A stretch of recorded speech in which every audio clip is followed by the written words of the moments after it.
want to talk a little bit about mental health in the LGBTQ plus community. And I really do want it to be a conversation. So I would be happy for people to jump in with questions or make comments, things like that. So that's pretty important to me. For the sake of brevity, sometimes I'm going to say queer instead of LGBTQIA+. So it just kind of rolls a little easier.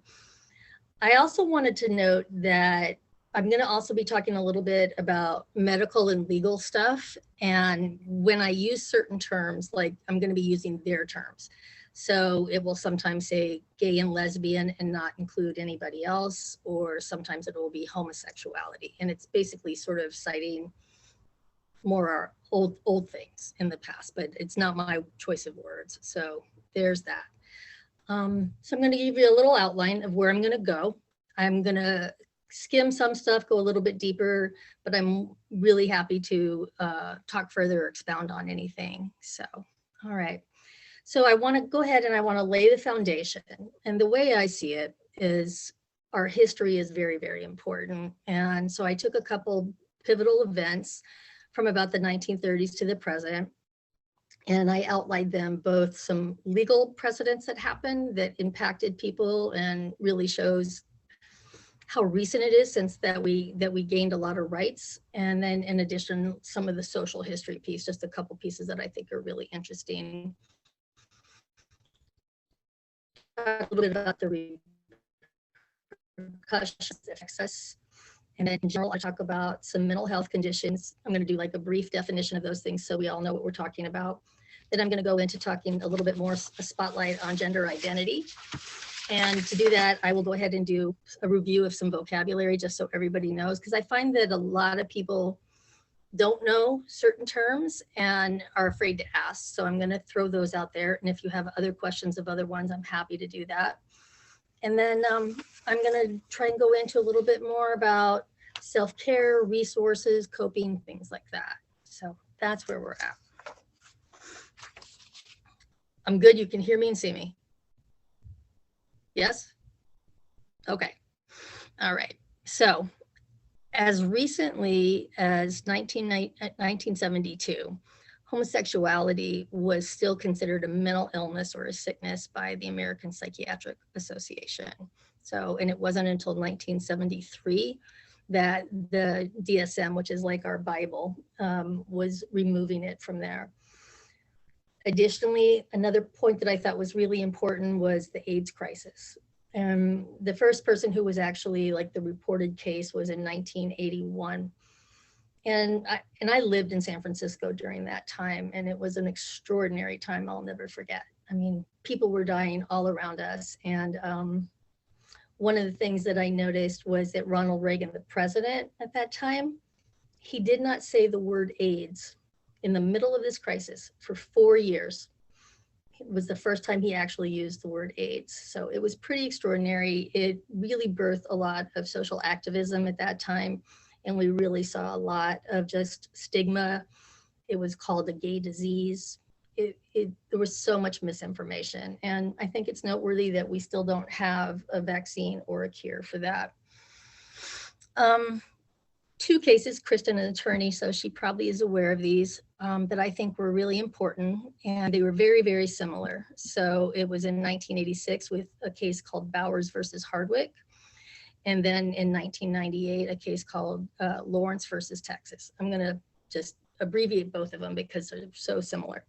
In both cases, two gay men were having sex in their home, and the police came to the door and said that the door was cracked so they could enter the private home without announcing themselves. They then went to the bedroom and they saw two men engaging in mutual consensual sex, and they were arrested. And at the time, they had these things called sodomy laws. So it was illegal to engage in sodomy, and regardless of sexual orientation. And what they did was they both went to the Supreme Court. The earlier one in Bowers, the Supreme Court upheld the fact that gays are not protected for having private sex in their home. That was a huge thing, and it became a really big firing cry for people. In 98, when the Texas case happened, it was also appealed to the Supreme Court. And in 2003, they ruled sodomy as legal between consenting adults. 2003. You may have heard of Don't Ask, Don't Tell. So that was in 1993, and President Clinton enacted that to try and stop the policy of discriminating and making it basically illegal for lesbians, gays, and bisexuals. I'm not including trans because that wasn't part of it, to allow them to be able to serve in the military. But essentially, they weren't supposed to talk about it, and it was supposed to be basically just ignored. And everything I've read says that people were still persecuted behind it. And it wasn't until President Obama repealed it in 2011 that it actually went away, and there was a little bit more parity, and that included transgender folks at that time. Another one kind of reminds me a little bit of today would be back in 1996 when Congress passed the Defense of Marriage Act, basically declaring that marriage was only real and legal between a man and a woman. And then most of you know, and maybe it's all you have known, is that in June 26 of 2015, there was a Supreme Court case, Obergefell versus Hodges, and that's when marriage equality came into effect. I'm going to touch a little bit more on some of the other stuff because we've got a ton of stuff happening legally here that's really impacting people. A lot of it is directed specifically at trans youth.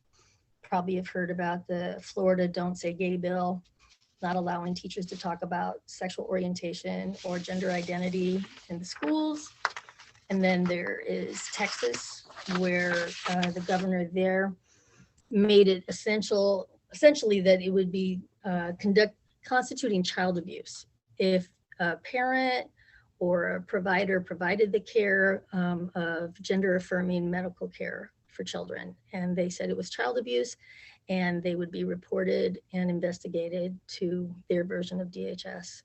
And currently, I believe there's about 8 open cases, and there's also similar laws being proposed in other states. The last one here in Iowa, most of you may know that Governor Reynolds in March signed a law passing the banning of allowing trans girls to participate in sports, that they are only allowed to participate in sports based on the sex that they were assigned at birth. And that was back in March. And I believe I would have to look, but I believe it was like about 200 something similar laws are around. It's incredible. Oh yeah, I found a really good website.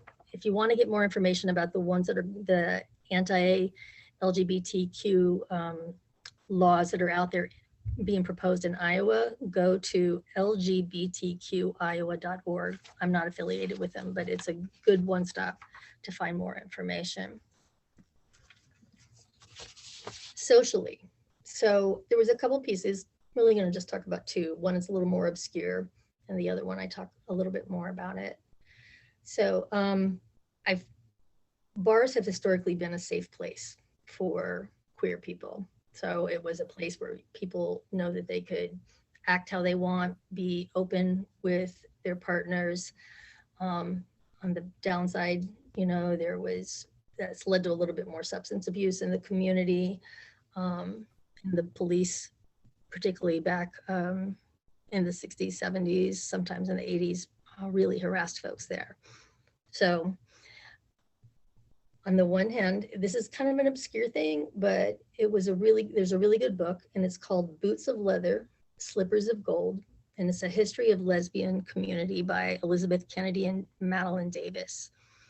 And what she did was she spotlighted this butch femme community in Buffalo, New York, a working class community from the 30s to the 60s. And what she found was there was this whole underground of women, and in particular, the feminine women who identified as femmes, who like to partner with the masculine partners, butches, wanted to get into the bars, the gay bars at that time.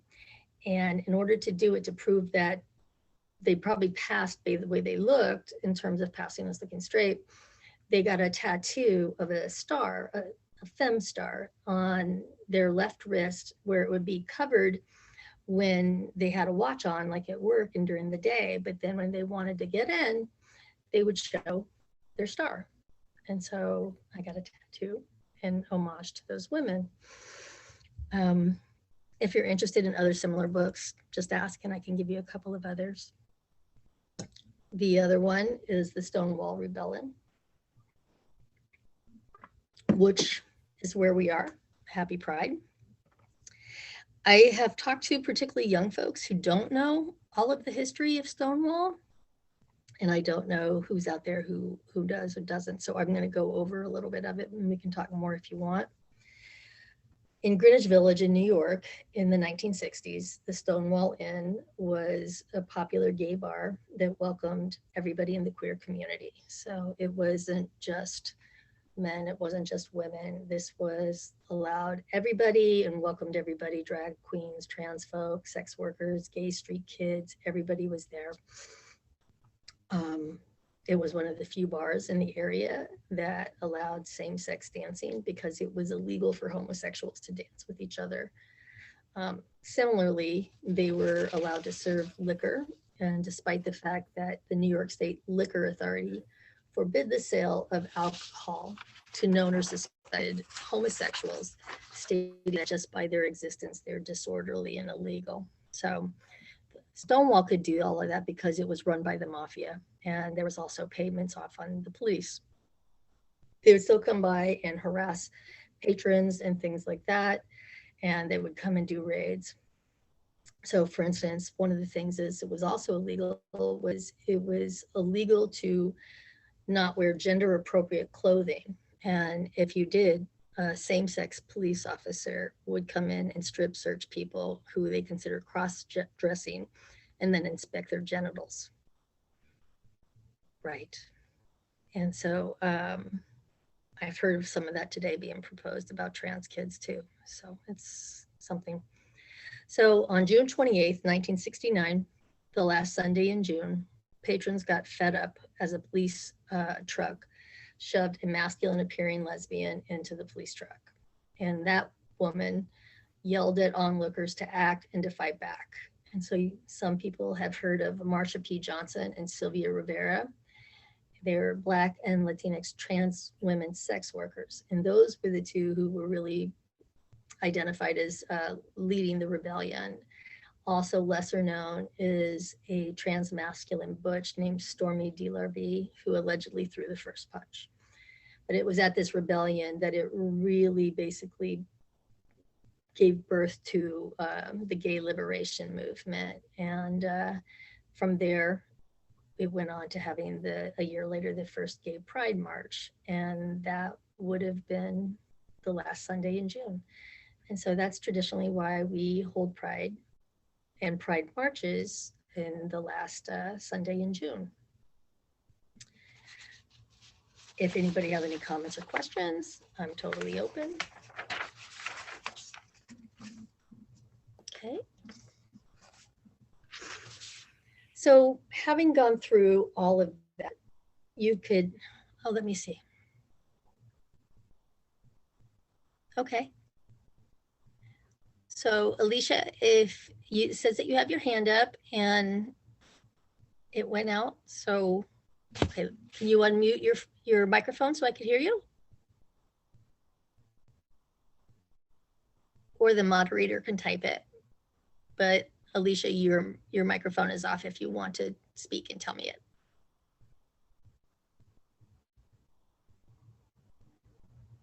Okay. Let me see. If you have a question, you can also type it in or you can talk. Okay, your mic is is open now. Hi.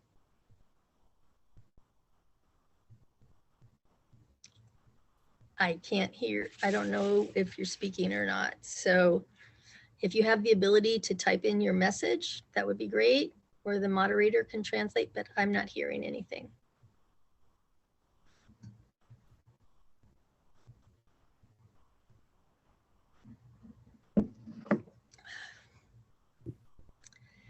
how about this? Type it in if you can, and we'll get back to it, and I'll kind of continue to go forward, and then I'm happy to circle back. So hopefully that will work. So I'm really sorry about all the technical difficulties.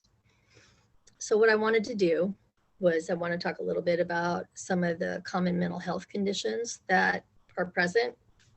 And I'm going to refer to it in a little bit of clinical terms, but I'm happy to, again, talk more about it if you have any general questions.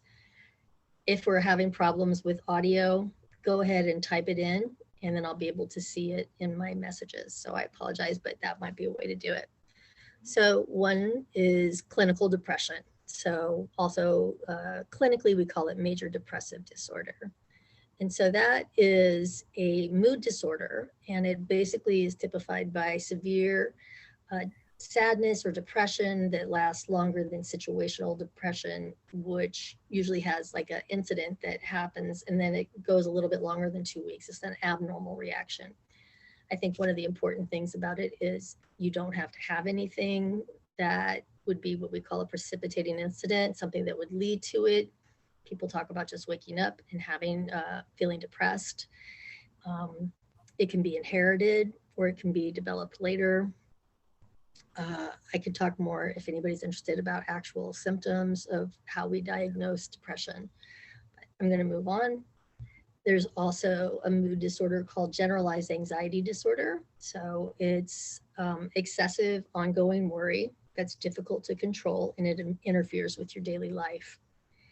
There's no obvious stressor. It can manifest as bodily symptoms, panic attacks, anxiety attacks. Oftentimes we'll see it in conjunction with clinical depression. There's also obsessive compulsive disorder and post-traumatic stress disorder, which are both on the anxiety spectrum. PTSD, post-traumatic stress disorder, is an anxiety disorder, and it's something that develops. It's born as a reaction to physical injury, severe emotional distress, including traumas like natural disasters, violent assault, sudden loss, life-threatening events. And the symptoms that go along with it are oftentimes nightmares, unwanted memories, flashbacks, avoidance, heightened reaction. So like you startle easily, hypervigilant, dissociation, which is what people think of as like feeling like they've left their body. People sometimes describe seeing themselves from like the ceiling and losing track of time, like where it went. And that's a common part. I think dissociation is a survival skill that people sometimes their brain uses to help them manage coping with trauma, especially when it's actively going on. So PTSD can be periodic or it can be continual. A lot of times what goes on in conjunction with it is self-harming behaviors and a lot of suicidal thought. So side note, it's important to know that self-harming is not a suicidal act. It's more an act where a person is trying to relieve themselves of the pain that they're in, oftentimes emotional pain. And sometimes it's a way to have the inside and the outside meet each other. That's what a lot of my clients will tell me. So.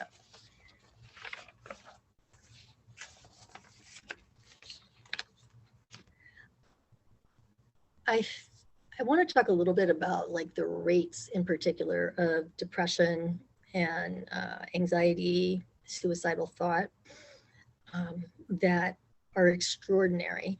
And we actually have some good statistics as recently as 2021.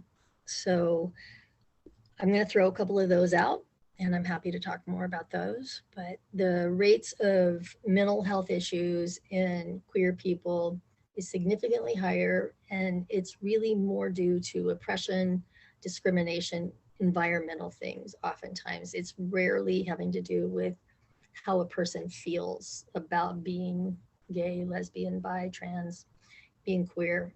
So I think that's important to note. So I work with a lot of queer folk in my practice, and it's really rare that somebody's actually struggling with it. So that may be in part because we're a more liberal community here in Iowa City, not always the case other places.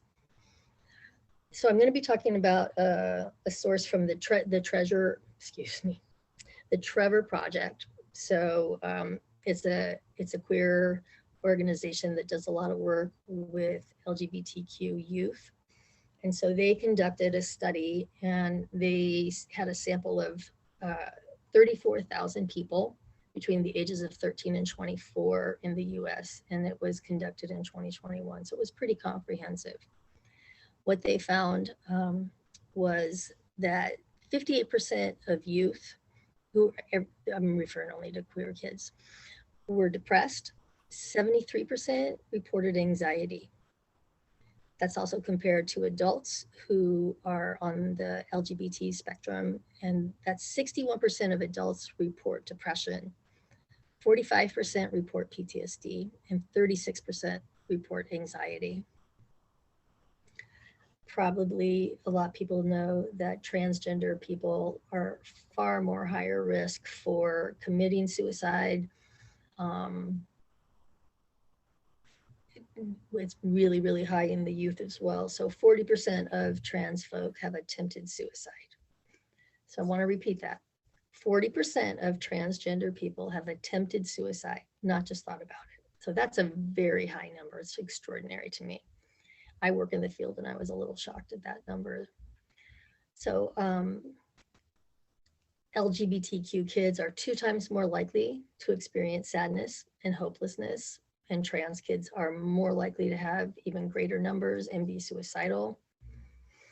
One thing I've seen is the COVID pandemic affected people really strongly, all of us, of course, but the way it affected our children was really very, very significant. So in the queer community, 45% of LGBTQ youth and 53% of trans youth seriously consider suicide. 45%, 53%. The number is even higher when it is BIPOC youth, and that stands for Black, Indigenous, people of color. 1 in 5 Black queer youth have attempted suicide. 50% have wanted counseling and not been able to get it. One of the big things that I found was during the pandemic, kids had no access to their schools, which oftentimes provide a community, a place where they can feel very authentic and seen, supported, and having no access to that, and then sometimes being stuck in a home with family who is at best unsupportive, at worst, verbally and physically hostile, really caused a major spike in mental health issues. I noticed also, I want to give these stats too. 8 in 10 trans youth worry about having limitations just in their life. 91% worry about access to bathrooms. That's a fundamental right. I think bathrooms are a huge issue. And then 93% worry about having access to gender affirming and knowledgeable healthcare.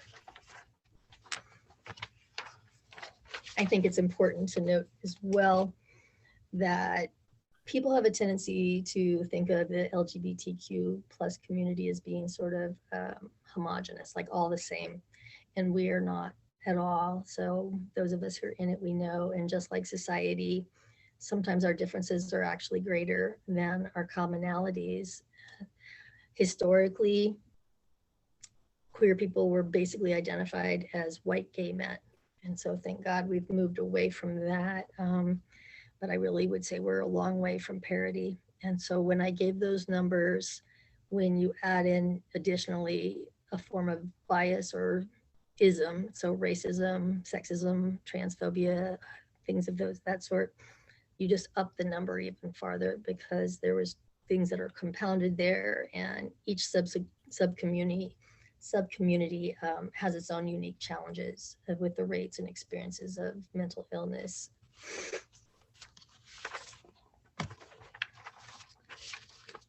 So I'm not seeing any questions, so I'm gonna keep going. And I'm just gonna talk about a couple of vocabulary words that are associated with transgender care and the community. And if anybody has any questions about other ones, I'm happy to run through those as well. So medically, what we call our work with transgender people, and you find most frequently, is a diagnosis of gender identity disorder. So this is a very clinical medical term, and our sort of like our Bible is the DSM-5. And so gender identity disorders are defined as disorders in which an individual exhibits marked and persistent identification with the opposite sex and persistent discomfort, dysphoria, with their own sex or sense of inappropriateness in the general role of that sex. So I know it's a lot. Dysphoria, which was mentioned in there, is a state of having generalized unhappiness, restlessness, dissatisfaction, frustration, depression with the gender that you were assigned at birth. And oftentimes people will describe feeling like they weren't born into a body that reflects their true self, or that identifies with their gender. I had a partner at one time, a trans man, and he identified it as a birth defect. And I thought that was an interesting thing. Oh, yes, absolutely. Thank you. Okay. So I'm going to just go ahead and read a comment from one of the participants, and they absolutely are right. I stand corrected and I apologize. So it's my old training and I'm not making an excuse for it, but you're absolutely right. So they said, can we please stop saying committing suicide regarding trans people? And that's an absolutely correct thing. And they said, thank you for correcting yourself in the future for reading this of the Trevor Project stats. So I appreciate it. So thank you. And I'm happy to hear more from any of you about these things. So I wanted to just basically touch on gender identity and gender dysphoria. So there's that.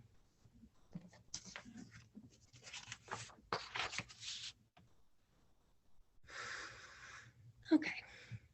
So when I've done my work and people I know personally in my life, for folks that identify as trans, the thing that strikes me frequently is the effect on their mental health, on trying to have to fight to affirm just who they are, their existence, their identity, and have to advocate for themselves. And one thing that I think is really common is misgendering. And so they're ending up having to correct pronouns and references of that sort. And I feel like it's just like a constant nick on a person. And so what I've had to, and I want to point this out because I still see it sometimes, people will say preferred pronouns, and that's incorrect because it's not about preference, it's about what their pronouns are. So if you ask, which is a perfectly appropriate thing to do, just make sure you say, what are your pronouns? You don't have to qualify it as preferred. But what I noticed, I had a couple of experiences where I was talking to somebody and I asked what their pronouns were. And then I had another conversation where I was honoring what I asked what their name is, since I knew that there had been a changeover in their pronouns as well. And both of those people were so happy and thankful and excited that it really struck me, because I thought this is just a basic respectful thing. It shouldn't be a big deal. And so what I did for my practice here is I decided to go ahead and get some buttons. Now I know that sounds like one little thing, but I have buttons that will show a person's pronouns.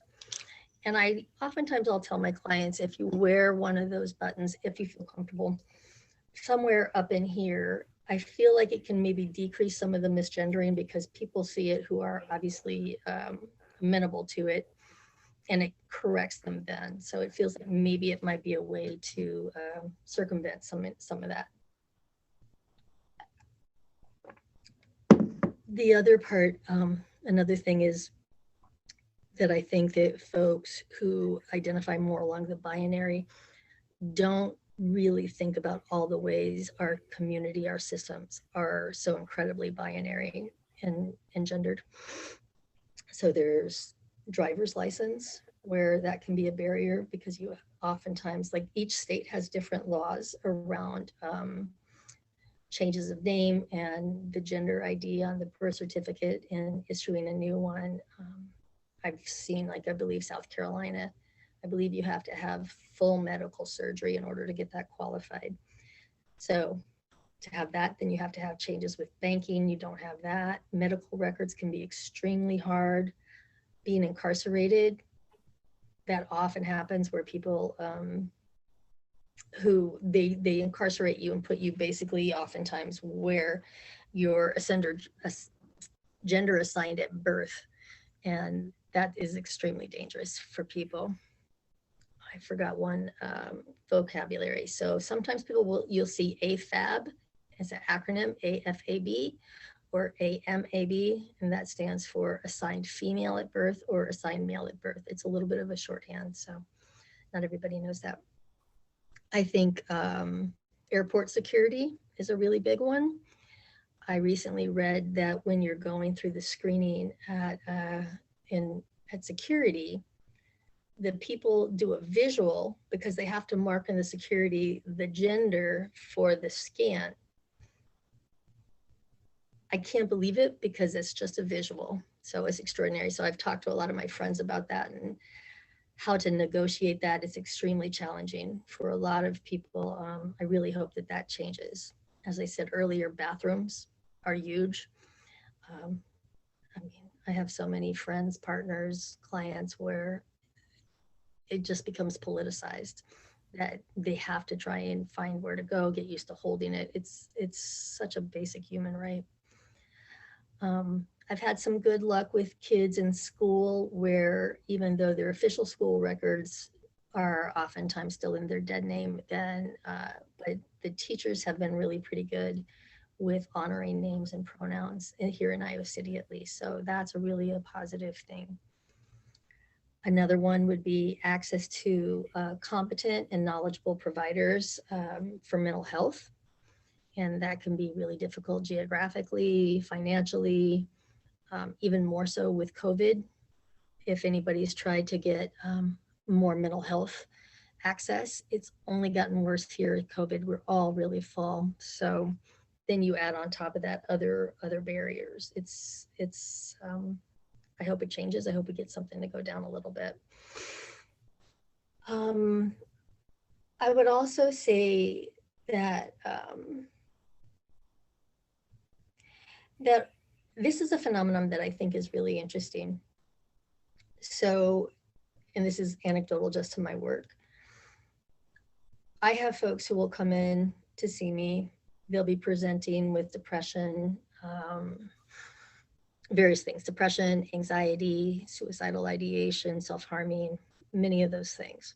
And as we start to talk more, there starts to become more of a sense of recognizing that they're transgender. And we start exploring that a little bit more, how it fits, talking more about socially transitioning, where you're living according to your gender.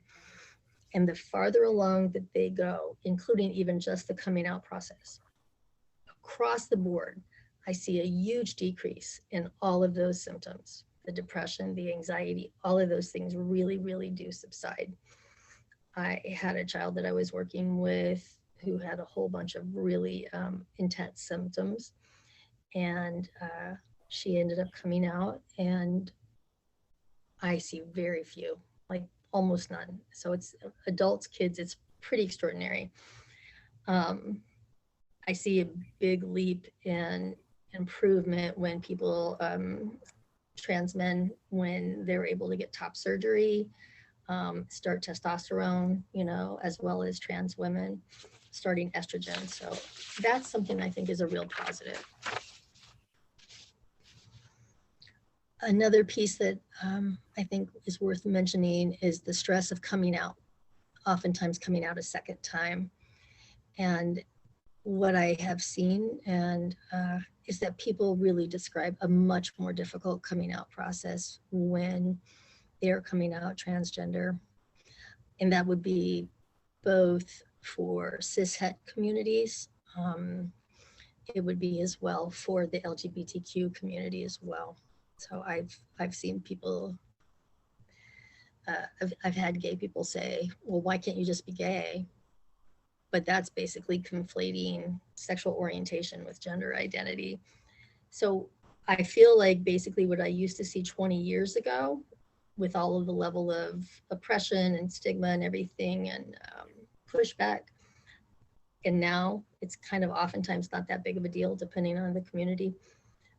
I'm hoping that that's what will happen in terms of gender. So that's that.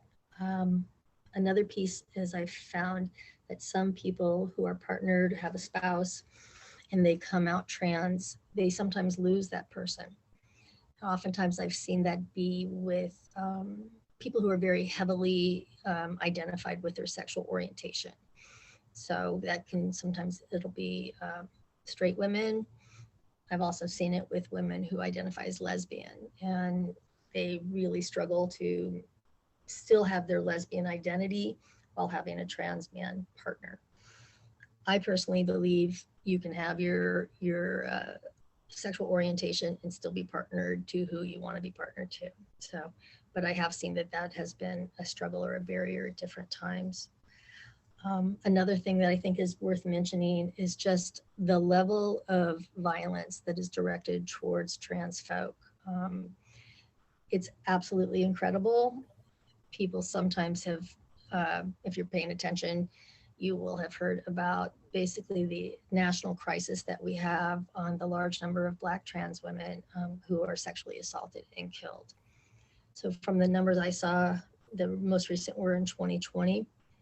45 transgender people were killed in that year, and of those, 28 were Black trans women. So it's, and the belief is that that's a real significant undercount, both because of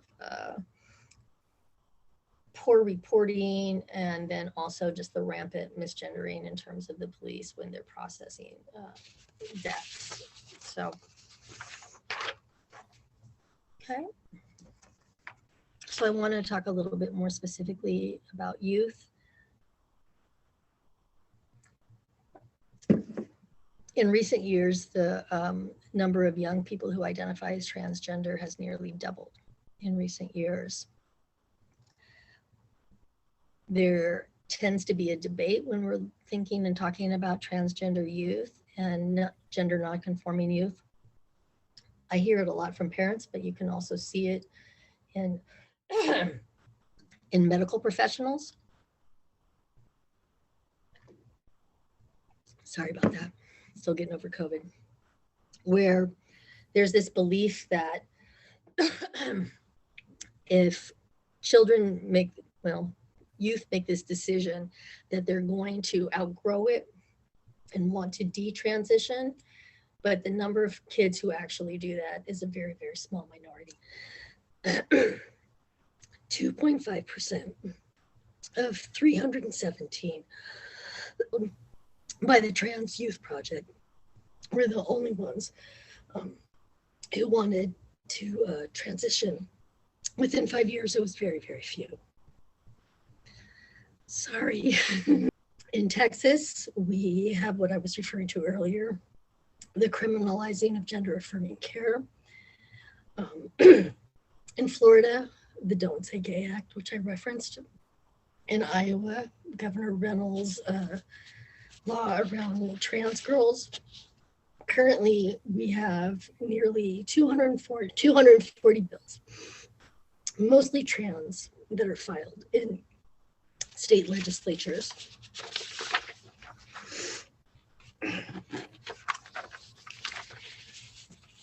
And just again, revisit, I think I said it earlier, but if I didn't, LGBTQIowa.org has a comprehensive list of the bills that are being proposed here in Iowa along those lines.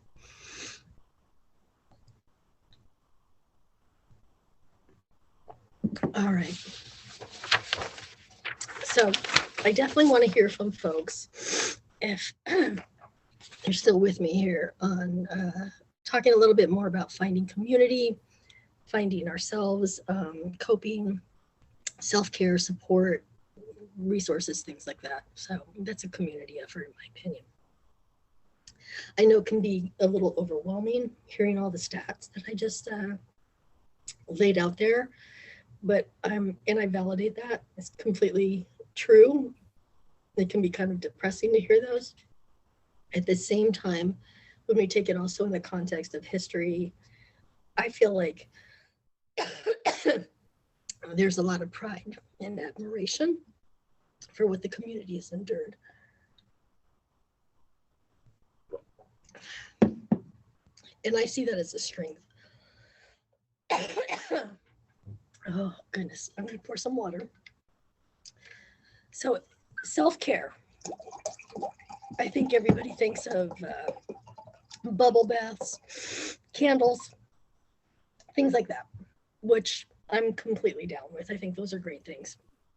But they're not just baths and journaling and things like that. Self-care is also taking care of your emotional needs, your mental health needs, connecting with others. Therapy is self-care. Exercising, moving your body in ways that feels good to you. That is self-care. Engaging in spirituality, if that's who you are and what you want.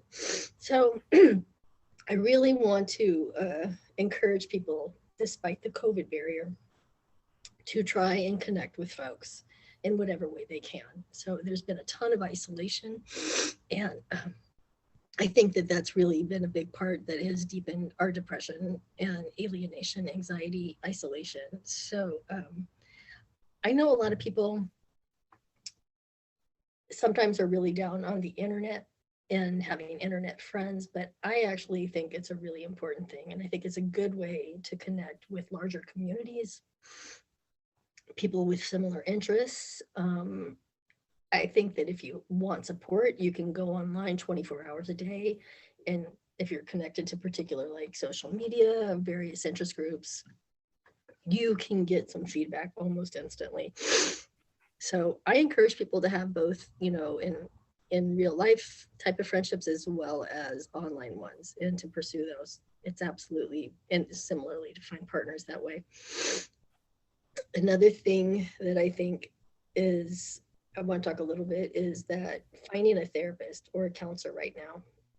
I have people frequently ask me for referrals for people, and across the board, everybody's full, as I said, and it's really daunting because there's a lot of need out there and we're not able to fully meet it. So if, for instance, you're looking for a therapist, I suggest that people sometimes call their health insurance company and ask for a list. And from there, I suggest doing a search on, there's a popular magazine called Psychology Today, and they have a therapist search engine. And so you can type in also criteria like ally or LGBTQ identified. And when that pulls up, you can read a bio, see a picture, and it will oftentimes say taking new patients or not, waitlisting, telehealth only, things like that. So I think that's helpful. So I encourage people to get on wait lists because time passes and that helps, you know. So get on the wait list. If you have any kind of flexibility in your schedule, that can be helpful. Finances can be a barrier to therapy, as well as lack of health insurance, transportation, various things like that. So one way to kind of bridge some of that, we still have some community mental health. Here in Johnson County, we have the Abbey Center, sometimes like a hospital generally. So they have outpatient psychotherapy for children and adults. And they, at least in many places, they have people who are very comfortable and knowledgeable about working with LGBT folk. So try not to get too discouraged. We are getting to people. And it's I hope that things start to ease up for sure. This sounds silly, but if you're prescribed medication, take it. Take it and take it as prescribed. And that can be harder than people sometimes think, because when you're depressed, it sometimes goes away and you don't think to take it, or sometimes you're feeling better and you think you don't really need it anymore. So take your medication as your prescriber and you have decided upon, and that can really help quite a bit. Also at the community, like at Abbey Center here, they also will give you medication for free. So they have prescribers there. So participate, like we've had recently with Pride events. That feels very connecting, being around a lot of your people. And I think it's a very moving experience for a lot of folks. So I encourage anybody who identifies as queer or queer allied to go to Pride events and hopefully feel seen and accepted. Pushing yourself to connect with old friends, meeting the new ones, as I said, like on the internet. I think those are important. I oftentimes tell adults that like friendships don't just sort of happen like we did when we were in school. You have to make effort to do that. So, you know, you think I really like that person, get their number, get their social media, ask them for coffee, things like that. You have to take the next step and be assertive in that kind of stuff. So I think that's important. One thing that I think is also really helpful is meditation and yoga. I don't often practice that stuff and I want to, but what I'm finding from everyone who does meditation, they say it really decreases their anxiety and stress, and it can be very, very little. So oftentimes what I recommend is starting with 5 to 7 minutes and then using a guided meditation, which you can find on apps, on YouTube. Yoga, aside from the physical aspect to it, what really is important is breath control. So people who practice yoga regularly have really good breath control. And that can be very, very helpful when we're coming into things like anxiety spikes. And so I think that folks do a really good job with that. If you can't afford a class, you know, follow YouTubers. There are a whole bunch of really great ones out there. Speaking of anxiety, I've told some of my clients, if you're trying to have more metered or slower breathing, try and doing this. It just naturally will change it. So you're breathing in, breathing out, in and out. So it naturally slows it down, because sometimes when people do deep breathing, they almost hyperventilate. So that's one way to try that. I definitely encourage people to explore their creativity, whether it's something brand new or something that they like, and that can be journaling, any kind of art, cooking, all of that stuff. Creativity, it feels very good. And then this country with insomnia is a real problem. So trying to maintain a consistent waking and sleeping schedule, that really can affect everything. So I think that's a really, really important thing. So if there's other stuff that people have as ideas that they want to throw out there and has worked for them in terms of coping, access to resources, anything like that.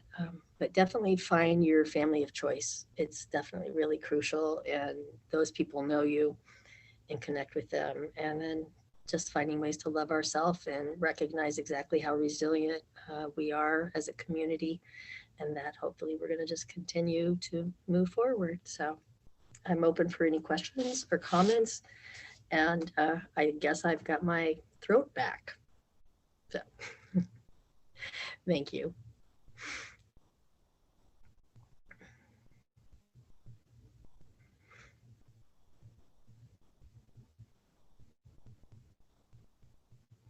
Okay, doesn't look like we have anything. So thank you for being here today. Thank you for the Human Rights Commission of Iowa City for having me. And I hope everyone is well. Thank you.